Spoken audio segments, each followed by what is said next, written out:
When choosing a restraint for your child, first make sure that it's appropriate for their age, height, and weight. For babies and younger children, up until at least age 2, a rear-facing restraint is necessary. As your child grows, they can move into a forward-facing harnessed restraint.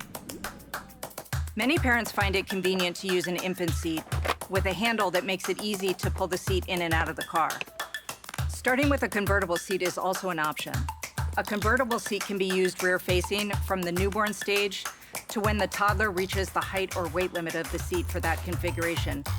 Then it can be turned forward-facing. When children are too big for their harness restraint, but too small to use the vehicle seat belts alone, they should move to a booster seat, which helps them fit properly in the vehicle's seatbelt system.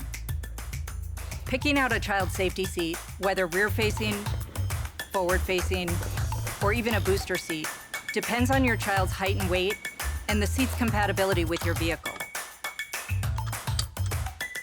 Before you start traveling with your child, make sure the restraint fits them properly and it can be securely installed in the rear seat of your vehicle. You may need to try more than one restraint.